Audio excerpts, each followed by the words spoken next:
Tom, t'es muté, je pense. Ah, Ouais. Colin, bon. Yes. Friseux! Ça a commencé. Bonsoir tout le monde et bienvenue à ce 12e épisode de Dans la contre-relève. Tout par la fond à l'animation, en compagnie de Philippe Gendron et de Doré. Vous allez bien? Ben oui, toi. Ça va très bien, merci. Et après ce petit problème technique de ma faute, on commence enfin l'épisode. Grosse semaine de baseball depuis qu'on se parlait la dernière fois. Il s'en est passé beaucoup de choses. Des gérants qui perdent leur job à Philadelphie, à Boston et peut-être à New York. Au moment qu'on s'en parle, c'est pas encore arrivé, mais ça devrait s'en venir à tout moment. Sinon, après une trentaine de games, on voit un peu qui va bien, qui va moins bien. On va parler de ça. Les Jays aussi qui commencent à reprendre du poil de la bête. Donc, on a un gros épisode pour vous. Et sans plus tarder, on va commencer avec les grosses nouvelles de la semaine.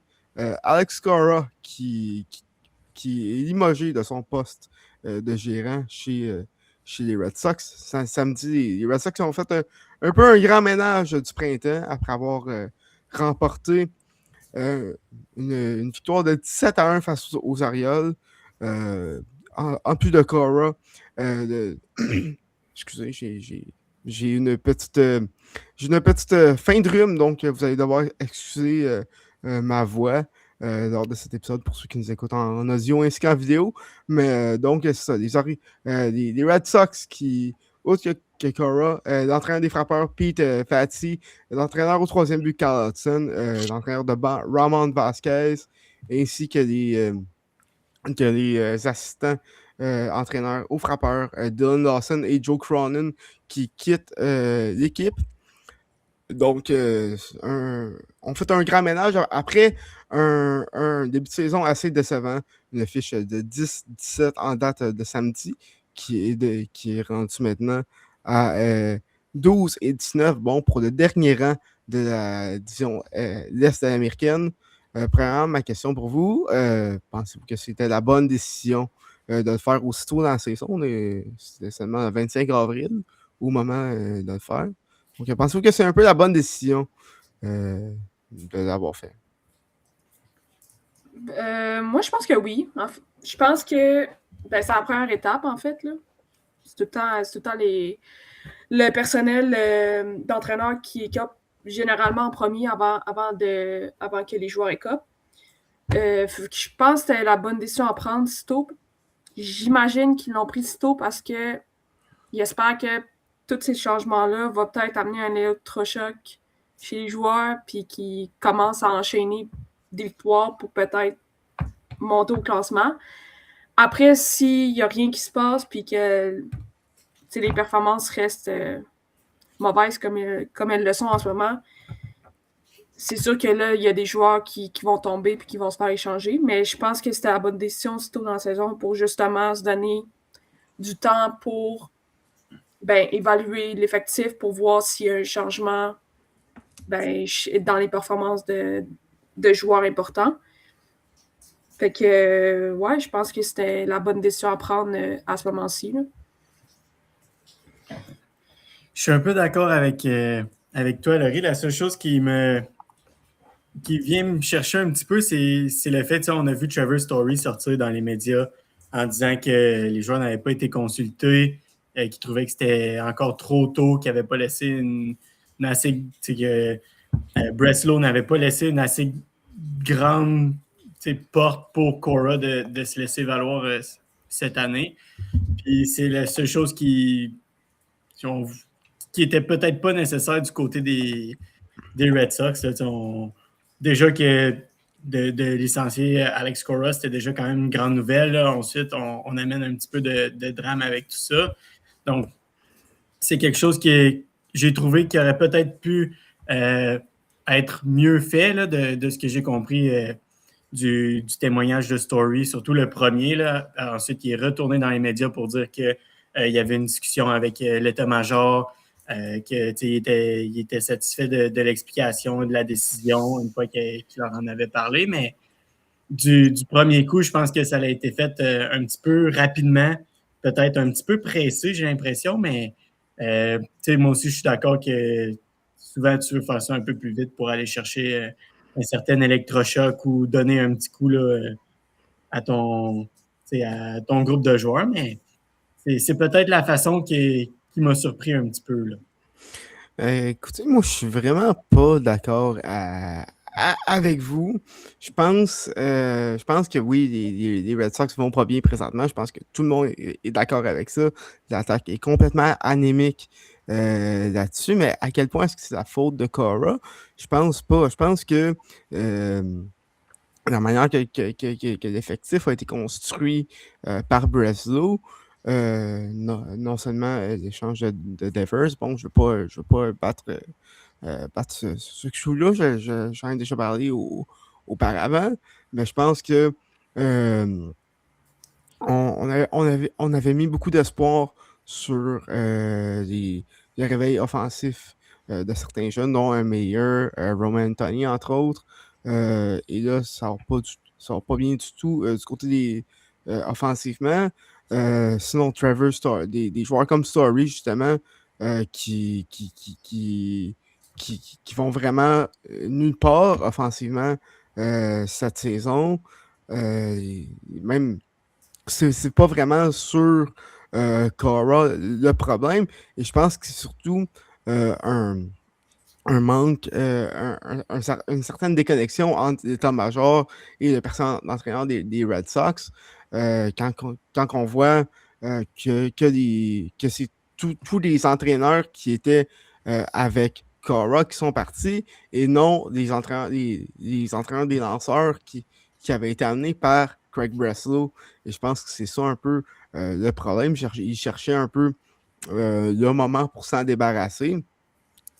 Parce que du côté d'un gérant, je sais pas pour vous, moi, je vois pas vraiment l'impact que ça peut avoir de changer son gérant dans la saison, à part si il a perdu son vestiaire. Et dans le cas de Cora, c'était quelqu'un qui est encore très respecté des joueurs, même qu'il y a plusieurs joueurs qui avaient dit présentement on joue comme que Alex Cora nous dit de jouer, qui est respecté partout ailleurs dans la ligue. Là, on va en parler plus tard avec les Phillies, mais même pas 2 jours après qu'il soit fait mettre à la porte par les Red Sox, les Phillies lui avaient offert le poste de gérant. Donc, c'est clairement pas une question que c'est un mauvais gérant.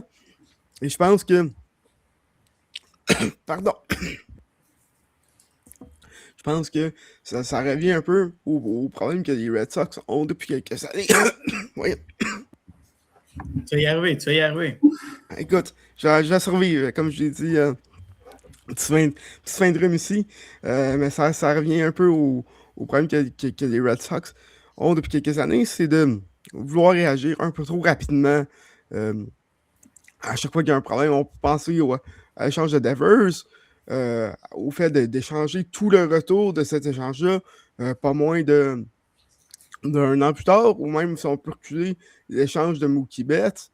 Donc, depuis en fait l'arrivée du nouveau propriétaire en 2019, il n'y a pas vraiment grand-chose à se mettre sous la dent du côté des Red Sox. Et je pense que, je sais, comme que Trevor Story a dit, on ne sait pas trop dans quelle direction que cette équipe va aller. Donc, je veux savoir, c'est quoi que vous pensez un peu, c'est quoi l'impact que de changer son gérant peut avoir sur une équipe en plein milieu de la saison, là, parce que c'est encore très tôt, il y a encore beaucoup de baseball à jouer, là. Au moins 130 matchs environ. Écoute, Ouais, ça peut, excuse, tu peux y aller. Vas-y. Ok, j'allais juste dire ça. Ben là, c'est sûr qu'il peut y avoir 2 différents impacts. Soit que, ok, on change de coach, il amène un nouveau coach, fait qu'on essaie de prouver au nouveau gérant que on est capable de performer et capable d'être sur l'alignement de départ et tout. Ou ils font juste s'arrêter de jouer puis de juste s'en laisser de plus en plus comme ils sont un peu en ce moment. Là. Fait que tu sais, il peut y avoir 2 impacts à ça. Écoute, qu'est-ce que ça va faire, je sais pas. Est-ce que t'as-tu les stats des derniers matchs, là? Est-ce qu'il y a eu des. Je veux dire, ils ont-tu gagné? Ils ont-tu.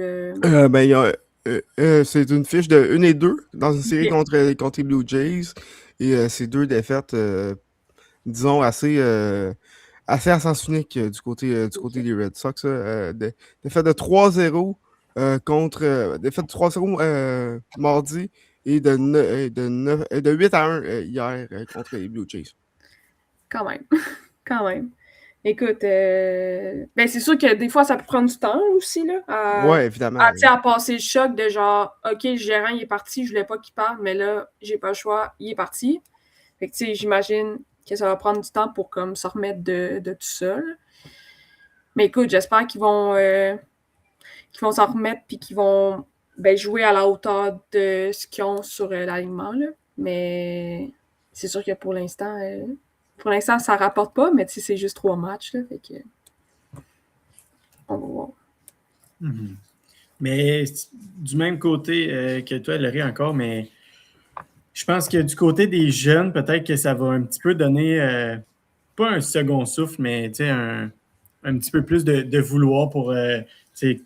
On ne sait pas, est-ce que le gérant va être à long terme, est-ce que c'est juste une solution court terme? C'est pas nous qui prenons la décision, on n'est pas trop au courant, mais je pense que pour ces joueurs-là, c'est de montrer qu'ils ont un Roman Anthony, un Marcelo Mayer, c'est de dire, OK, c'est nous qui, on veut être le futur de cette équipe-là. On veut que ce soit alentour de nous que tout ça se bâtisse. Donc, on veut montrer qu'on est capable de rebondir puis qu'on n'a pas froid aux yeux. Mais d'un autre sens, au final, il faut que cette décision-là relance les joueurs étoiles, là, les Trevor Story, les Jaren Durant qui connaissent des saisons misérables jusqu'ici. Caleb Durbin aussi, qui a vraiment pas fait grand-chose depuis son acquisition à Boston. C'est ça, mais tu as besoin de tes gros noms là, qui. Même on peut regarder dans la rotation un Brian Bayo qui un peu dans le même sens que les autres. C'est très, très difficile. Donc, c'est les gros noms qu'il faut qu'ils se réveillent. Puis c'est ce qui n'a pas le choix d'arriver pour les Red Sox. Puis je pense que c'était le but un peu de faire un changement presque complet du groupe d'entraîneurs. Parlant de la rotation, êtes-vous inquiet pour Garrett Crochet? Une moyenne de points mérités de 6,30 depuis le début de la saison. Il y a eu des départs affreux, justement, dernièrement, je pense aux Twins, entre autres. Contre les Twins, où est-ce qu'il avait toffé, je pense, même pas 2 manches. Là, ça en va sur la liste des blessés pour au moins 15 jours, avec une blessure à l'épaule. Êtes-vous inquiet pour le reste de sa saison ou c'est juste un mauvais départ dans son cas? Moi, je pense que c'est un mauvais départ. Puis je dirais même que la blessure qu'il a en ce moment, ça pourrait l'aider à reset, puis à revenir, j'espère, plus fort. Parce que c'est sûr que là, toute l'équipe va mal. Fait que c'est un peu dur de performer. Mais écoute, je suis pas inquiète parce qu'il a montré par le passé que il était capable de performer. Puis je pense vraiment que c'est juste un passage à vide comme toute l'équipe a en ce moment. Puis comme j'ai dit, la blessure, je pense qu'elle arrive à point, probablement, avec tous les changements qu'il y a en ce moment. Puis ce petit reset-là de 15 jours, ça pourrait l'aider à remettre toutes ses idées en place, puis de peut-être préparer quelque chose pour l'aider à revenir comme ses performances étaient avant. Là. Oui, je pense que je suis d'accord avec ça. Je pense que sur 162 matchs, sur une saison complète, on va plus voir ça comme étant un passage à vide. C'est sûr que là, on voit tout. Finn, c'est toi notre expert en économie ici. Genre. Donc, corrige-moi, je ne sais pas trop, mais on voit tout ça du côté plus macro, quand c'est sur un petit échantillon, right? Macro, souvent, tu vas voir un petit peu plus at large. Là, fait que ça, OK, donc c'est plus micro. En ce début de saison, je pense que quand on va voir ça plus sur une saison complète, quand on va réévaluer à la fin de la saison, on va dire, bon, Crochet n'a pas une saison digne du Cy Young, mais quand même a connu une bonne saison. Donc, je ne suis pas inquiet de ce côté-là. Avez-vous d'autres choses à dire sur les Red Sox avant qu'on passe à l'autre changement de GM? Je pense qu'on a fait le tour. Parfait. Passons maintenant. Mardi, Rob Thompson qui a été limogé par les Phillies. On en parlait un peu plus tôt, qui va faire le poste à Cora. Finalement, c'est Don Mattingly qui le remplace après un début de saison horrible. La Philadelphie qui est un peu passée sous silence en raison des problèmes des Mets. Une fiche de 11-19 en ce début de saison. L'avant-dernière l'avant-dernière fiche de la nationale devant les Mets seulement. Et du côté des lanceurs, ça va pas très bien également. Outre que Christopher Sanchez, il n'y a pas un partant qui fonctionne bien. Donc, Phil, toi qui es notre expert des Phillies ici, qu'est-ce qui se passe? Qu'est-ce qui explique ce mauvais début de saison-là? En tant que partisan, je te dirais que c'est un peu de la malchance, là, mais. Mais en tant qu'analyste objectif. Sans blague, je pense qu'il y a quelques problèmes, que ce soit dans l'alignement ou dans la rotation des lanceurs, mais on a beaucoup de lanceurs là, qui. Je pense que tu as parlé de Sanchez, mais Zach Wheeler connaît quand même un bon début de saison. Ben, il y a eu un départ. Il y a eu un départ, mais pour moi, c'était assez convaincant comme départ là, de son côté, puis je ne suis pas stressé. L'autre, peut-être que semble peut-être une déception si on regarde là, ses statistiques de base, mais Luzardo connaît quand même une excellente saison. Là. Si tu regardes son profil de StatCast, c'est du rouge à grandeur, c'est fidèle à son habitude. Je pense qu'il a peut-être été juste un petit peu malchanceux dans ses départs. Là. Puis, pour être franc, des fois, on voit des lanceurs avec des excellentes statistiques, puis on se dit que c'est pas viable à long terme, mais de mon côté, pour Luzardo, c'est la même chose, mais contraire. Je pense que plus que ça va aller, plus qu'on va revoir des statistiques d'un lanceur d'une rotation des majeurs, puis un lanceur dominant. Donc, de mon côté, je suis vraiment pas stressé avec lui. Encore une fois, selon moi, il connaît une bonne saison, puis les statistiques ne reflètent pas ça. Mais l'alignement, premièrement, la perte de JT Realmuto, disons que c'est assez. Ça rend le tout difficile. Les receveurs qui sont disponibles, que ce soit Raphaël Marchand ou Garrett Stubbs, c'est pas nécessairement des. Ouais, c'est pas des receveurs grands joueurs. Là, de calibre des ligues majeures. Puis si on combine ça avec une saison, un début de saison horrible de Alec Bohm, Bryson Stott aussi qui a beaucoup de difficultés. Donc, je pense que quand ça roule bien, j'ai l'impression que certains joueurs roulent bien, d'autres roulent moins bien. Puis là, il reste juste à que tout le monde se synchronise un peu, puis tout le monde prenne du rythme. Mais je suis prêt à engager je ne sais pas combien nous ne termineront pas dans les bas-fonds de cette division dû au fait qu'on a quand même les Mets de New York dans cette division. Mais, je ne peux pas nécessairement rire d'eux parce qu'on n'est pas dans une certaine meilleure situation, mais je pense que pour revenir avec le changement dans l'abri, c'est Don Mattingly pour le reste de la saison, puis on va voir un Alex Cora comme gérant des Phillies l'année prochaine. Je pense que cette année, il va prendre du temps avec sa famille. Puis après ça, l'année prochaine, c'est notre nouveau gérant. Écoute, ça reste à voir, ça, mais pour ton bet, je pense que tu as raison.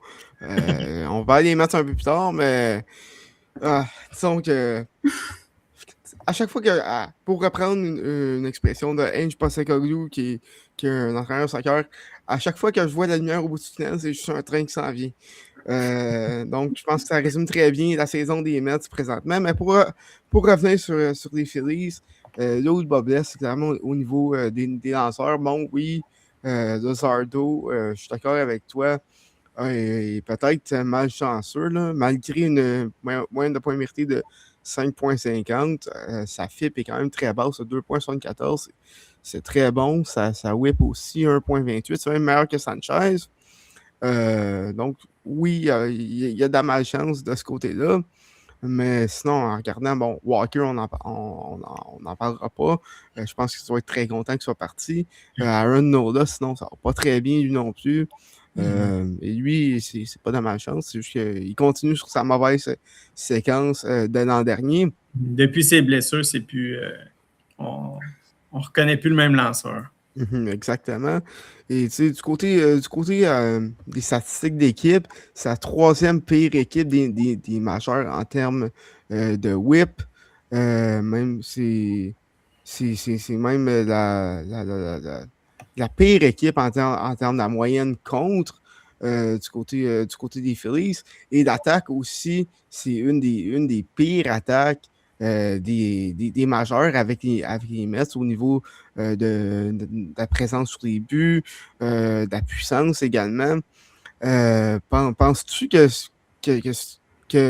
on disait lors de son mort, lors de l'analyse en pré-saison, est-ce que c'était la bonne décision de revenir un peu avec le même alignement que les autres années? Si je me trompe pas, tu me disais que tu étais comme que tu es quand même confiant de ça. Est-ce que tu partages? Est-ce que tu penses que c'est une équipe qui peut revenir du bon côté des choses ou c'est un peu la saison est un peu finie là, pour les Phillies de son tour? Je dirais pas que la saison est finie. Là. Non, évidemment, il reste encore pas mal de baseball. Puis on se cachera pas que je peux pas.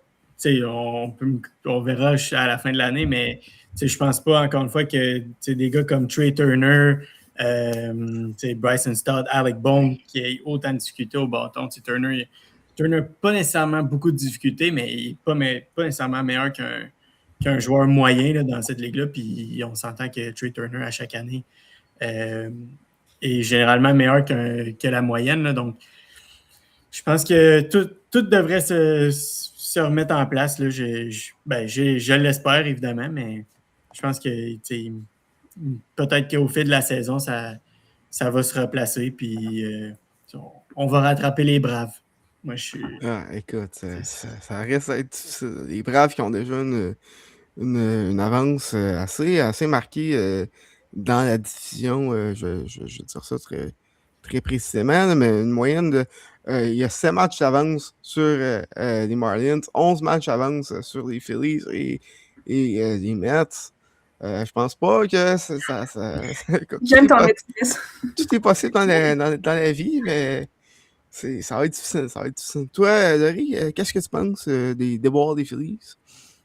Ben, OK, je vous écoutais, puis je me suis posé une question, là. Dans le fond, ben, je vais plus ou moins répondre à ta question, là. Mais un changement de gérant, à quel point ça fait... À quel point ça change... Tu sais, mettons, au hockey, là, la stratégie va changer, ils vont peut-être pas faire le même système de jeu, blablabla. Au baseball, à quel point ça change, ça? Y a-tu tu sais, j'imagine qu'il y a comme une stratégie, bien sûr, mais je veux dire, amener un autre gérant, à quel point ça change quelque chose dans le jeu? Écoute, c'est une bonne question, Phil, si tu veux y aller. Selon moi, c'est plus une certaine vision globale. Souvent, on veut juste changer, que ce soit un peu soit la vision de comment est-ce qu'on veut continuer avec cette équipe-là. Certains gérants préfèrent certains types de joueurs, tout comme dans n'importe quel sport, là, mais souvent, je pense que c'est désolé de l'anglicisme, mais on veut changer le vibe un peu, on veut un petit vent de renouveau, que les entraîneurs trouvent les joueurs dans l'équipe qui, sans dire qu'ils préfèrent, mais qui aiment bien, puis essayer de discuter avec les opérations, voir moi j'aimerais ça avoir tel type de joueur aussi qui pourrait s'ajouter, des choses comme ça. Donc souvent, c'est plus une vision générale du baseball là, qui va changer. Évidemment, tout dépend des entraîneurs. Ben, c'est ça un peu que je me posais avec Cora, parce que concrètement, dans un match, l'impact d'un gérant, ça va être l'utilisation des lanceurs. Mettons, quand mettre un lanceur, à quel moment, là. Mais comme que Finn dit, je pense que le plus gros impact qu'un changement d'entraîneur peut avoir, ça va être pas mal plus sur le vestiaire, donner un électrochoc. On l'a vu avec les Phillies la dernière fois qu'ils ont fait ça, il y a 4 ans.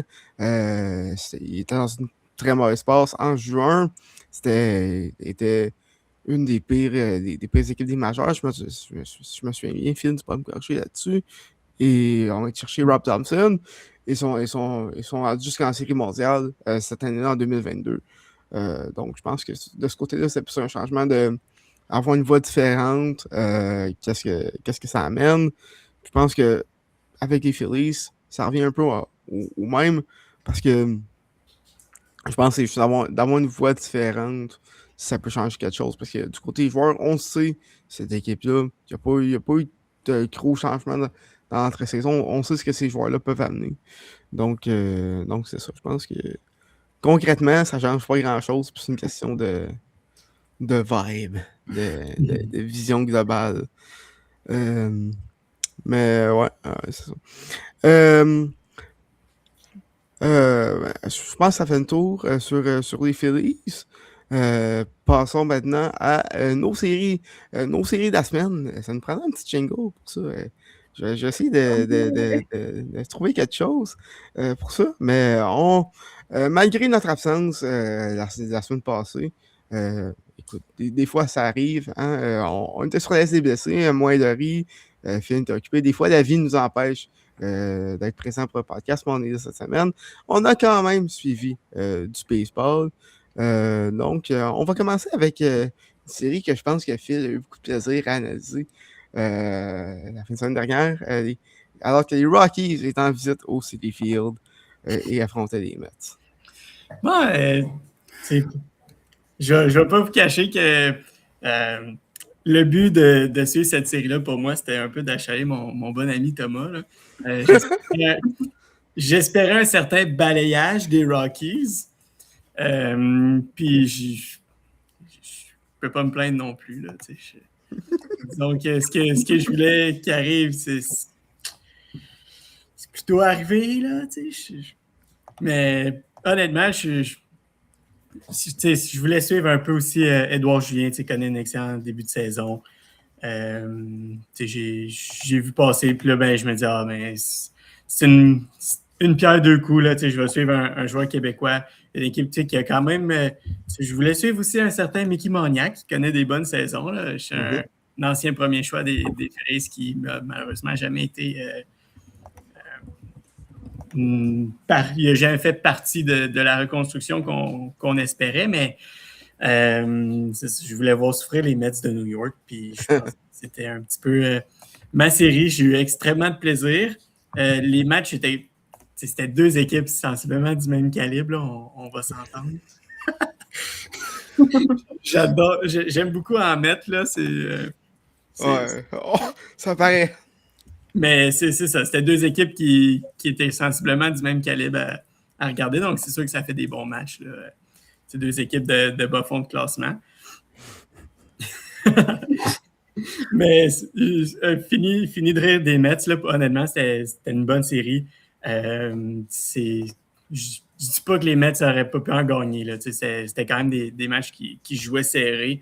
C'est sûr que du côté des Mets, on n'est pas les plus grands marqueurs de points. Là. Non.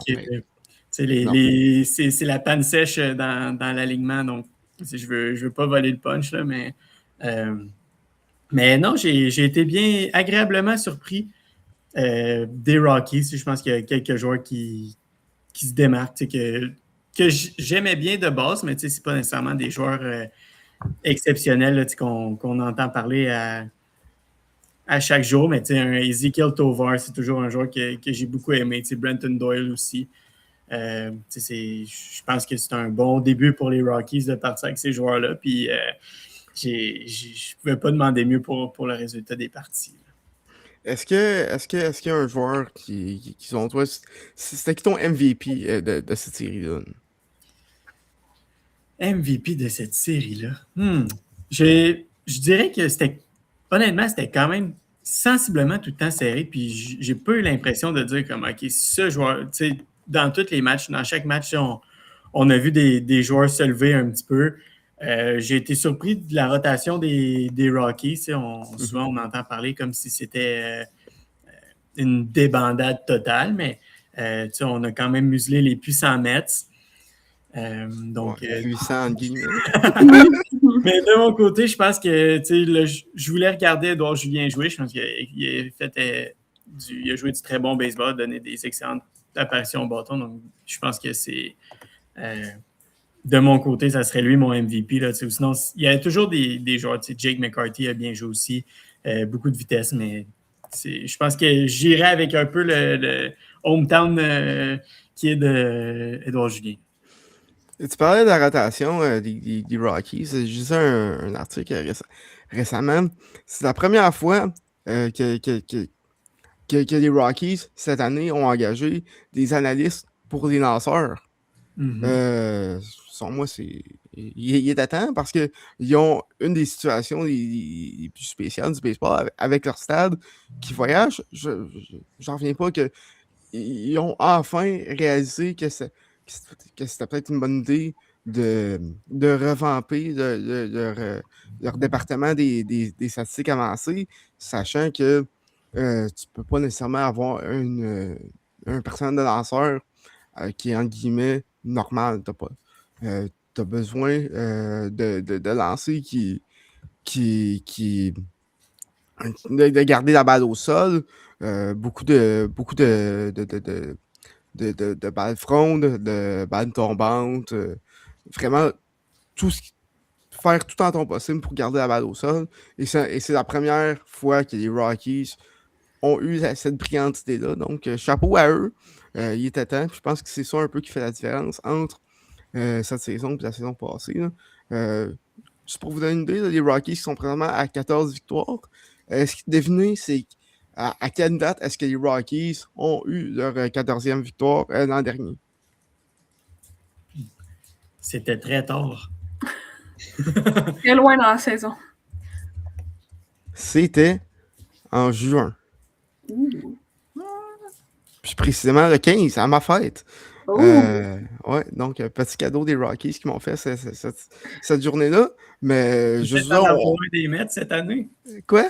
Tu vas peut-être en avoir un des Mets cette année? Écoute, j'espère qu'ils vont être puisque 14 victoires rendues à la mi-juin. Mais du côté Rockies, il y a clairement eu une amélioration entre les deux. L'an dernier et cette année. Bon, je ne dis pas que ça va se rendre jusqu'en série. C'est pas les White Sox. Mais c'est quand même déjà mieux. Là. Je veux dire, une amélioration d'une trentaine de victoires, passer de 40 à 70, ça serait incroyable. Là. Donc du côté des Rockies, c'est quand même assez encourageant. Du côté des Mets, je vais partir sur un rant un peu plus tard à l'émission. Laurie, tu nous suivais les Guardians qui est ensuite à Toronto. Oui. De ton côté. Ben écoute, c'était une bonne série. Puis sur les 3 matchs, il y en a 2 qui ont été remportés par les Jays. Moi, j'ai bien aimé. Là. C'était quand même assez offensif. Surtout la première game, là, les Jays ils ont perdu, mais c'était un match 8-6 quand même. Donc, c'était pas un match pour les lanceurs, mettons, là, mais pour les partisans qui aiment les points, ben, ils ont été servis. Donc, c'était un bon match. Je pense que c'était Ramirez, si je ne me trompe pas. Martinez, excusez. Martinez avec 2 home runs dans ce match-là. Ce match-là, c'était un bon match. Sinon, les 2 autres matchs, ça ressemblait, c'était du 5-3 puis 4-2 pour les Jays. Donc, encore une fois, assez offensif. Louis Varland qui a très bien fait aussi à son départ. Excuse, pour closer. D'ailleurs, ben là, est-ce que tu voulais en parler tout de suite de parlons-en Jeff Hoffman? Jeff Hoffman qui semble ne plus avoir perdu son poste de closer chez les Jays après un début de saison assez difficile. Petit aparté. là-dessus. On semble s'y aller avec un closer par comité du côté Jays avec Varland en tête de file. Pensez-vous que c'est la bonne décision ou il est encore trop tôt pour jeter la serviette sur le bon Jeff? Ben écoute, à son dernier au dernier match, il a joué contre Cleveland. Il a lancé dans le dernier match de cette série-là. Puis il a quand même bien fait, il a pas mal fait. Je veux dire, ils ont gagné 4-2, donc je veux dire, il a fait sa job là. Mais c'est sûr que je pense qu'il y avait une décision à prendre sur lui parce qu'il ne connaissait pas des bonnes performances. Puis tu veux avoir un bon closer qui va être capable de closer les games quand tu mènes. Puis c'était pas le cas jusqu'à maintenant. Puis je pense que de le mettre plus en 7e, 8e manche, je pense que c'est mieux pour lui en ce moment. Comme un peu comme un reset, de le mettre dans une position, on va dire, moins stressante peut-être, puis lui donner la chance de revenir dans le fond. Puis, tu sais, en ce moment, Varland, il fait bien aussi. Donc, c'est sûr que ça aide les Jays à peut-être prendre plus son temps avec Hoffman pour voir si il peut revenir. Il peut revenir face à ce qu'il fait habituellement. Ouais, ben du côté de Hoffman, juste cette saison, c'est 3 bousillages, dont dès le premier match de la saison, en 9e manche face aux Aces, et 3 sauvetages également, ainsi que 3 maintiens, les 3 depuis la fin de son depuis qu'il a quitté son poste de closer. Mais je pense que sa performance en Arizona, samedi, il y a 2 semaines, alors qu'il a accordé un grand chelem à Corbin Carroll qui a donné la victoire aux Diamondbacks, c'est un peu ça qui a été la goutte qui a fait déborder le vase du côté des Jays. Parce que il a quand même accordé 9 points mérités en seulement 12 manches et 2 tiers de travail cette saison. 27. Non, oui, c'est ça. C'est rétro-bâton, ça. Excusez, je me suis trompé. 16 coups sûrs accordés également. C'est pas ça que tu veux de ton closer. Tu veux que ces chiffres-là soient le plus bas possible. Je veux savoir, parce qu'on voit un peu une situation similaire à New York avec Devin Williams. C'est quoi, pensez-vous que de coûter la victoire, d'éliminer un peu ton équipe des séries, c'est quoi un peu l'impact psychologique que ça peut avoir sur un releveur? Ben, évidemment, c'est quelque chose qui marque. Les Blue Jays étaient tellement proches d'être champions. Ils étaient à 2 retraits.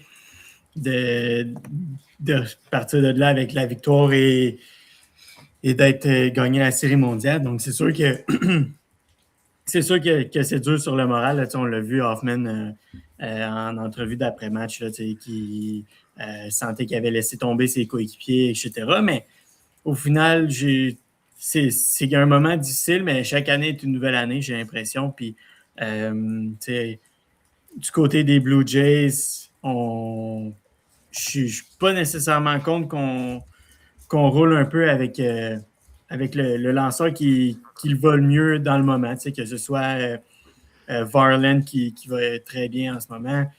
Si jamais Varland connaît un petit peu des difficultés, on va peut-être retourner à Hoffman si ça va bien.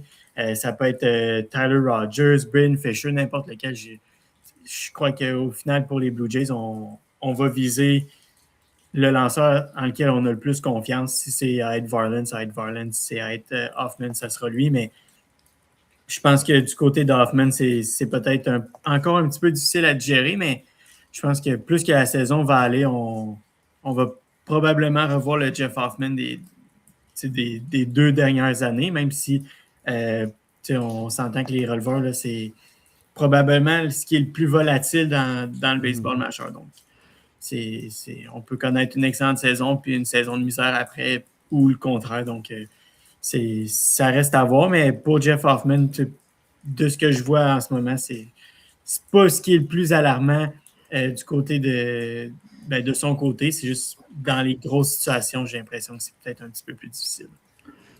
Parce que justement, un reset de sortir du poste de closer, ça lui permettrait de revenir en force plus tard, peut-être aux alentours du match des étoiles. Il va en avoir quand même des chances, là, que ce soit en 9e manche, etc. Avec une saison de 162 matchs, c'est sûr que ça va arriver que Varland ait lancé les deux derniers jours, quoi que ce soit. Donc, je pense que c'est lentement, mais sûrement, on va le remettre dans des positions comme ça. Ben, écoute, on sait jamais. Du côté des Blue Jays, on commence un peu à reprendre du point de la balle, comme que j'avais dit plus tôt. Là. À peu près la même fiche à pareille date que l'an dernier. Donc, c'est encourageant. Quelques séries de gagnées, notamment contre les Angels, contre les Guardians, contre les Red Sox. Donc, les Jays et les blessés qui reviennent. Là, George Springer qui est revenu, je ne me trompe pas, mardi ou mercredi cette saison. Kirk également, qui est sur le point de revenir prochainement d'ici les 2 prochaines semaines. Donc, tranquillement, pas vite, on commence à remonter la pente du côté des Jays. Est-ce qu'il y avait d'autres choses qui avaient retenu ton attention dans cette série-là, Laurie? Non, je pense qu'on a fait pas mal le tour.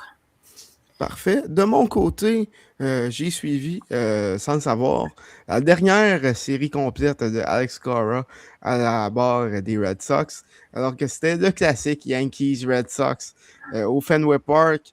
Et Laurie, tu vas être contente, ça a été une domination complète des Yankees tout au long de cette série. Un balayage complet. Yankees qui ont marqué 12 points dans cette série de 3 matchs. Et ils n'en ont accordé que 3 quand je dis que l'attaque des Red Sox était anémique. Seulement 3 points en 3 matchs. Et un de ceux-là est arrivé en 9e manche du 2e match, alors que Max Fried a été absolument incroyable. D'ailleurs, les lanceurs des Yankees, on va en parler à un autre moment. Si c'est pas cette semaine, ça va être la semaine prochaine. Mais les lanceurs des Yankees ils ont possiblement la meilleure rotation des majeurs. Là. Max Fried qui a été absolument fumant contre les Red Sox. 8 manches de travail, 3 coups sûrs seulement. Aucun point mérité, 2 buts sur balle et 9 retraits au bâton. Cam Schitzler, à son premier départ à Boston depuis qu'il avait éliminé les Red Sox dans le match, dans la série de Wild Card en octobre dernier.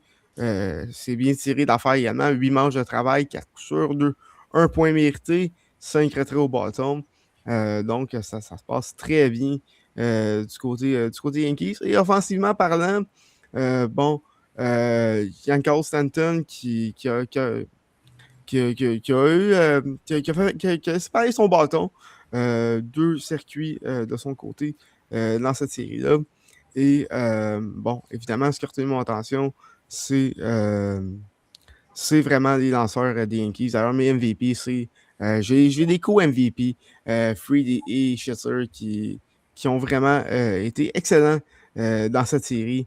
Yankees qui balaient les Red Sox et qui demeurent en tête de l'Est de la nationale avec un dossier qui, présentement, au moment qu'on enregistre l'épisode, de 20-11 à un match et demi des Rays. Et bon, les Red Sox, on en a parlé, qui sont dans les bas-fonds de cette édition-là à 8 matchs des Yankees. Donc, pour continuer à parler des équipes qui vont mal, là, si vous voulez, c'est le moment qu'on retire le plaster, là, puis que je passe les Mets. Let's go. OK. On dit plus rien, nous, on se mute. On t'écoute, Thomas. Ben, écoutez, si vous avez des questions à me poser, peu importe, je peux y aller. Mais bon, les Mets, parlons des Mets. Une saison qui est déjà aux oubliettes. une séquence de 10, une fiche de 10 et 20 après les 30 premiers matchs de la saison, une séquence de 12 défaites d'affilée. Il n'y a aucune équipe qui a connu une séquence de 12 défaites d'affilée qui a fait les séries depuis le début de la saison. Et l'attaque, comme que tu l'as dit, Phil, qui est inexistante, qui est caquée au sol depuis le début de la saison. J'ai quelques statistiques pour vous, là. En termes de OPS, donc c'est-à-dire la présence sur les buts, plus la puissance. Les Mets sont la pire équipe des majeurs avec une OPS de 630. En termes de valeur, c'est 80, la pire équipe des majeurs encore. Donc, 20% moins bon que la moyenne des majeurs. En termes de présence sur les buts, ils sont avant-derniers, devant seulement les Giants à 290. Et du côté de l'attaque, tous les joueurs qui ont été amenés par David Stearns cet hiver produisent absolument rien.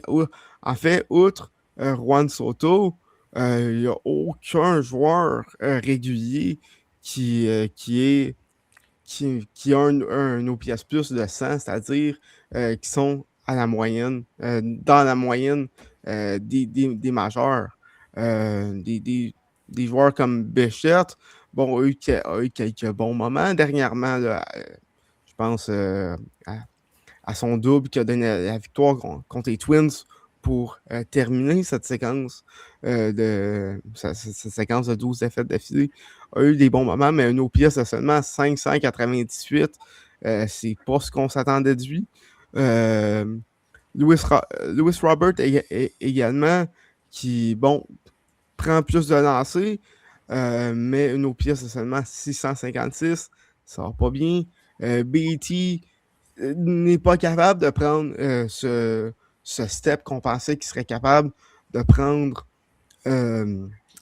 avec la fin de saison qu'il avait eue. Donc, ça va vraiment pas bien. Et aussi, défensivement, ce qu'on voit, bon, évidemment, David Stearns avait amené plusieurs joueurs d'avant-champ et essayé de les faire jouer hors de position.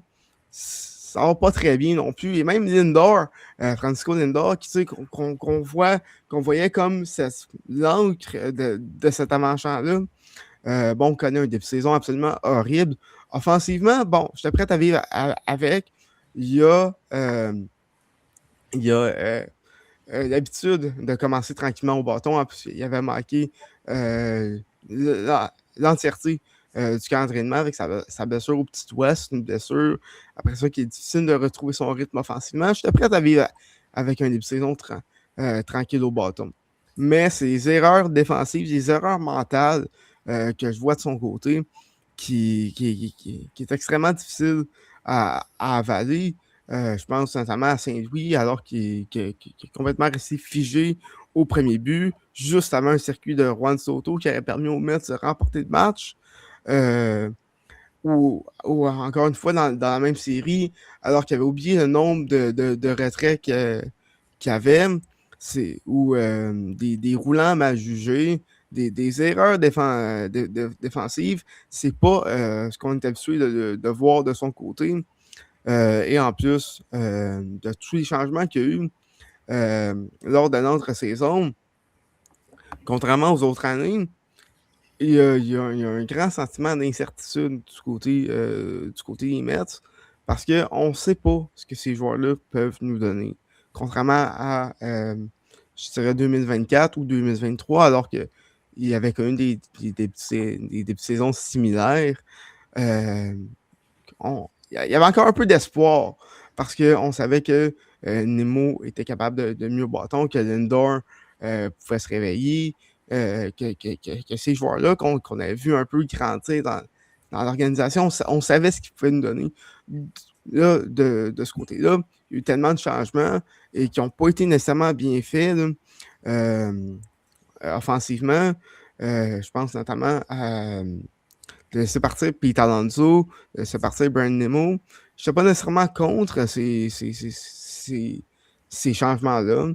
Surtout que c'était des contrats qui allaient mal vieillir. Mais je pense que David Stern ne les a pas bien remplacés. Tu peux pas aller remplacer le joueur qui a le plus de circuit dans l'histoire de ton équipe par un Beau Bichette. C'est pas le même niveau de puissance. Par un Jorge Polanco, même chose. Louis Robert, bon, il y a eu une saison intéressante de 25-30 circuits il y a quelques années, mais encore une fois, la puissance n'est pas au rendez-vous. Donc, je pense que ça m'a été géré du côté offensif. Bon, c'est sûr que la blessure de Soto n'a pas aidé dans cette séquence de défaites, de 12 défaites, mais même depuis son retour, c'est assez tranquille. Là, Lindor qui est blessé pour les 3 prochains mois. Je vois pas un peu, comme que j'ai dit plus tôt, je vois pas la lumière au bout du tunnel. Ça, c'est sans parler des lanceurs. Bon, puis là, je semble un peu m'arrêter. Je vais m'arrêter avant de m'apporter trop, là, mais Kodai Senga et David Peterson, ça va pas très bien. Devin Williams, je pense que, je l'ai dit plus tôt, c'est depuis le circuit d'Alonso à Milwaukee il y a 2 ans, en série, c'est plus le même lanceur. Il y a quelque chose qui a changé psychologiquement.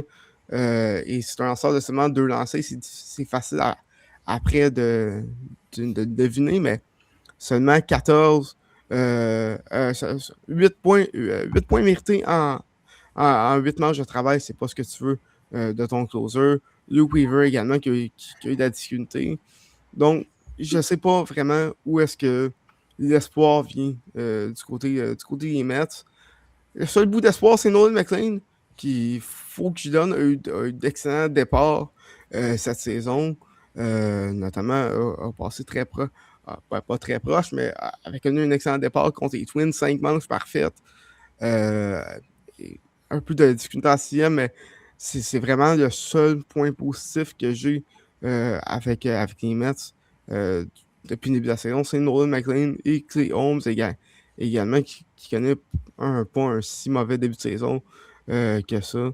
Mais je pense vraiment que c'est une saison oubliée dès le 30 avril du côté des Mets. Ça t'a-tu fait du bien?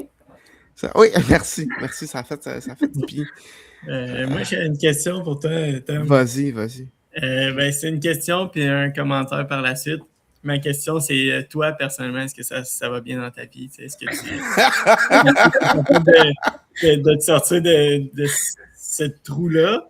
Puis mon commentaire, c'est si jamais tu as besoin de consulter, là, je suis toujours disponible pour toi. Je suis toujours disponible si jamais tu as besoin de parler. Là, merci, Finn, d'être ça pour moi. Mais oui, ça va quand même bien dans ma vie. Okay. Une chance que Canadien est là, parce que sinon, ce serait pas facile. J'avais peur que tu te laisses un peu traîner vers le bas. Là. Je me disais, écoute. Non, mais écoute. C'est pour ça aussi que je fais les séries de la semaine. Ça me force à écouter d'autres choses que cette torture quotidienne que je vis à chaque été. Ça me fait plaisir d'avoir regardé la série contre les Rockies à ta place. Ça me fait 100% plaisir. Écoute, merci. Mais question pour vous. Pensez-vous que Mendoza, c'est le prochain à quitter le navire? Oui, il faudrait. Là. Il faudrait du mouvement un peu, là, parce que s'ils gardent le statu quo et ils font juste lancer serviette, ça serait un peu ordinaire, surtout pour les partisans. Surtout pour toi, Thomas, je veux dire, regarder ça. Oui, merci. Ça serait un peu plate de pas de changement puis être pogné de regarder ça toute la saison. Hein. Mais oui, je pense qu'ils devraient. Là, je veux dire, les Red Sox et les Phillies, ils n'ont pas eu peur de le faire. Puis avec la saison qu'ils connaissent, les Mets, il faudrait qu'ils bougent à quelque part. Là. Puis comme j'ai dit un peu tantôt, ça commence généralement tout le temps par le gérant, par le personnel d'entraîneur. Donc je serais vraiment pas surprise que ça arrive très bientôt. Là. Ouais, je pense que je me verrais pas dire autre chose que que oui. Là, j'ai envie d'être capable de me coucher ce soir sans me faire attaquer personnellement. Ben Mais non. non, mais Premièrement, Québec, c'est trop loin pour moi. Fait que t'es correct. ouais, c'est vrai. Peut-être demain, par contre. Pour ce soir, je suis correct, mais demain, je vais regarder l'hiver. Mais je pense que c'est une question de temps. Là. On peut pas continuer comme ça du côté des Mets.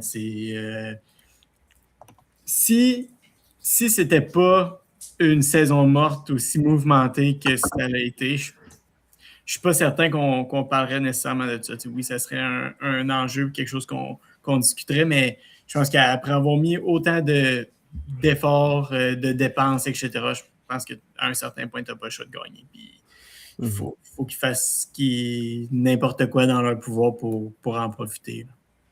Écoute, moi, honnêtement, je sais pas ce que ça changerait dans l'immédiat de se débarrasser de Mendoza. Mais en fait, je pense que la seule chose que ça ferait, c'est comme un peu quand tu vois ton chien de 12 ans qui a de la misère, puis que tu serais peut-être mieux d'alléger ses souffrances et de juste le laisser partir de manière humaine.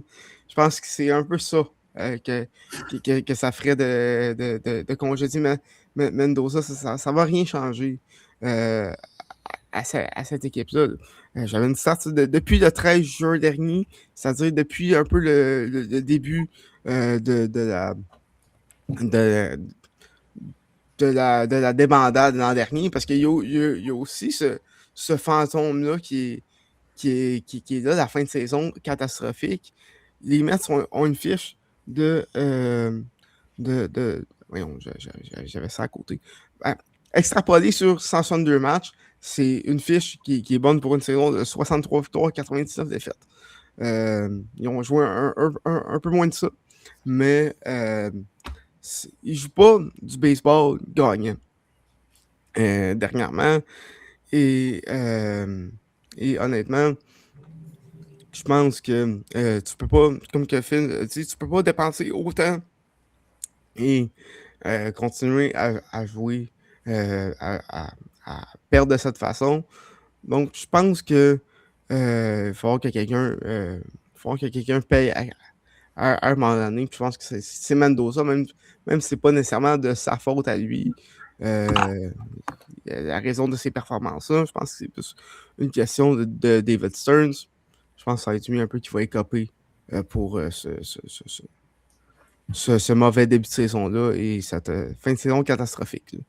Bon. Maintenant que c'est fait, je sens comme qu'un poids sur mes épaules qui vient de se libérer. Passons maintenant sur une note plus positive. Mais restons quand même dans l'Est national. Je pense qu'on en a parlé beaucoup. Avec ces mauvais débuts de saison-là.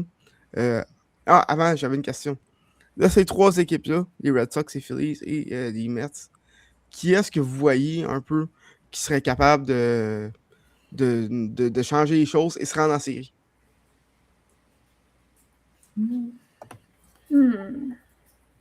je pense que c'est un peu biaisé, mais je pense que j'ai confiance en ce que les Phillies peuvent faire. C'est une bonne rotation de partant, c'est une bonne équipe. Puis, je crois pas qu'il en manque tant que ça pour que le train revienne sur les rails. Là. Mais c'est mon humble opinion. Là. Je m'avancerai pas là-dessus trop, mais c'est mon. Si j'avais à mettre. Je me sens d'après moi, je me sens un peu fancy.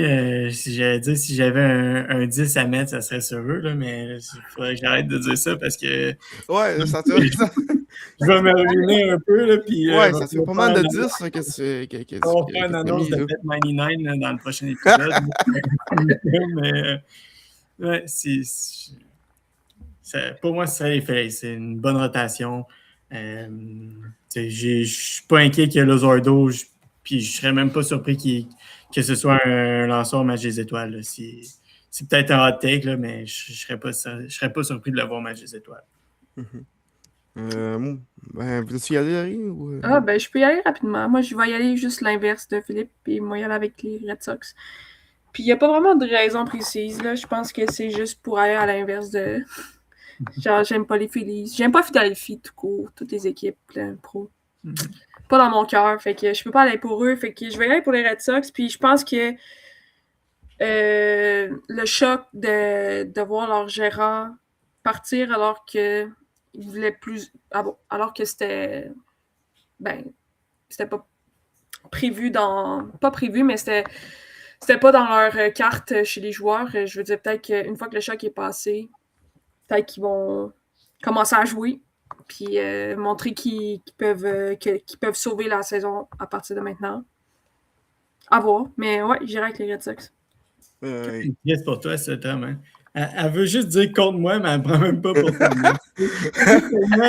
Écoute, je peux pas la blâmer parce que c'est difficile d'être optimiste. Mais écoute, si on a fait l'épisode mardi, j'aurais été prêt à dire les Mets parce que, tu sais, niveau joueur qui peut se réveiller, Bichette peut donner ce qu'on peut donner, mais avec le match hier, j'ai perdu espoir. Donc, de mon côté, j'irai aussi avec les Red Sox. Je pense que dans l'américaine aussi, il n'y a pas beaucoup d'équipes qui se distinguent des autres. C'est quand même très mid quand on regarde le classement. Il y a seulement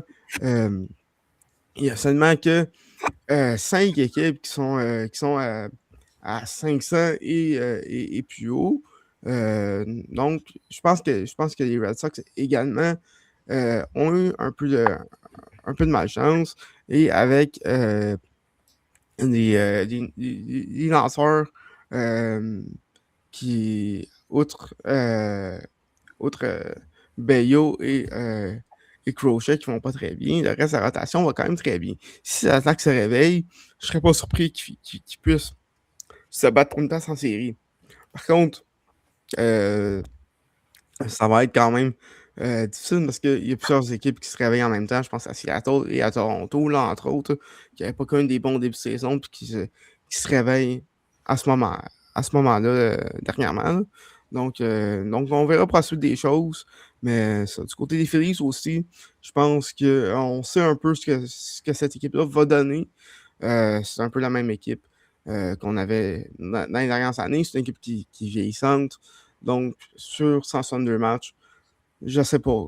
Je sais pas si ce serait capable de vraiment revirer le bateau de bord du côté de Philadelphie, mais bon, je peux pas parler fort parce qu'ils ne sont plus.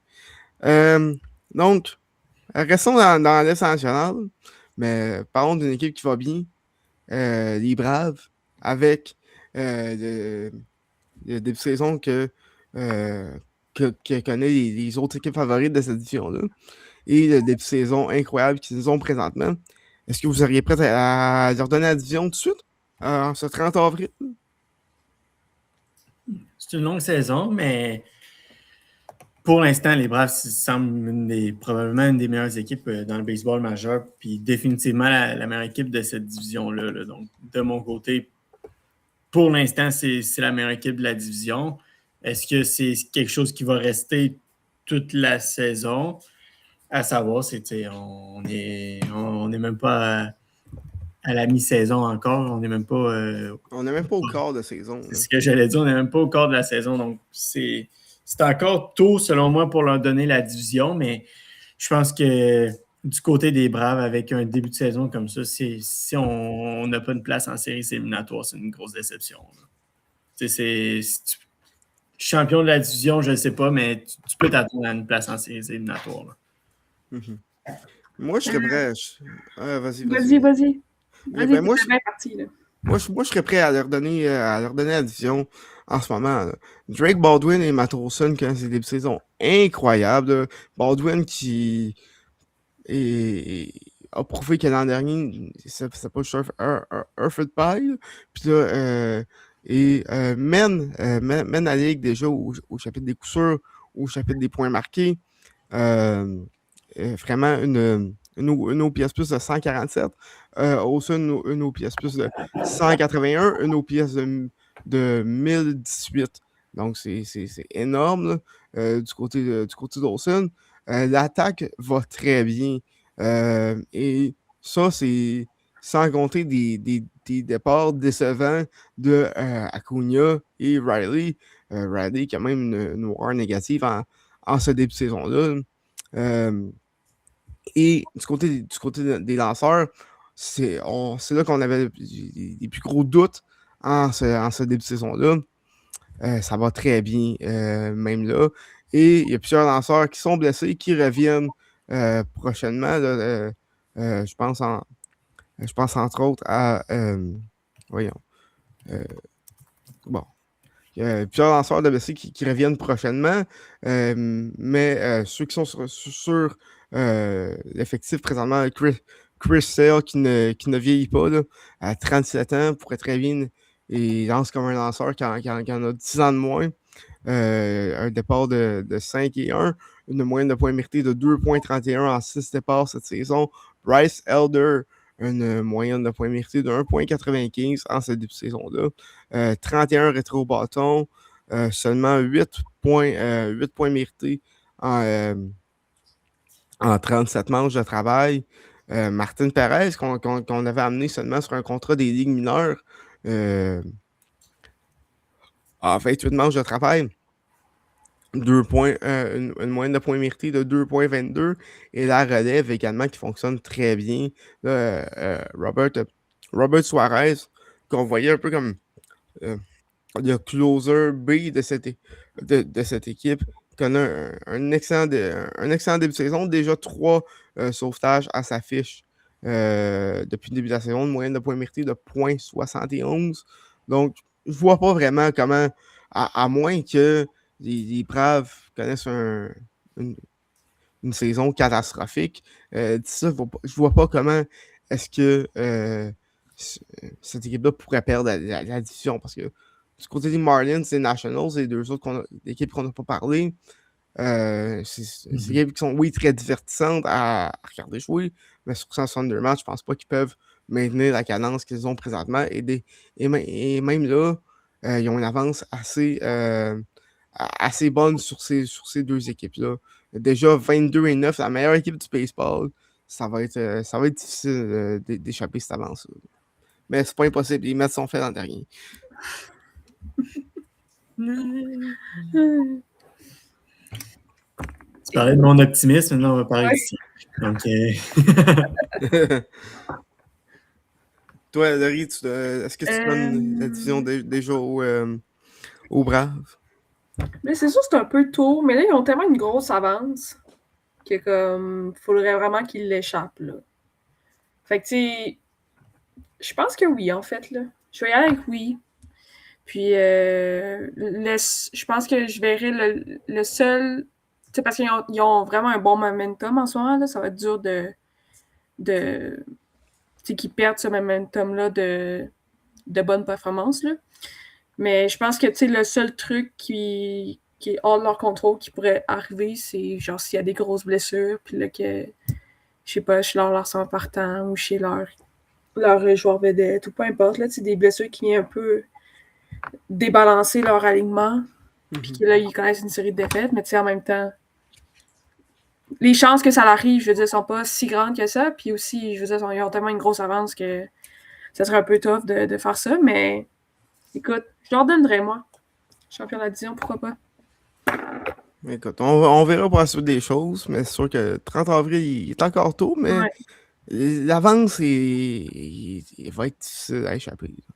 Mais bon, en espérant pas les jinxer. Donc, c'est ça.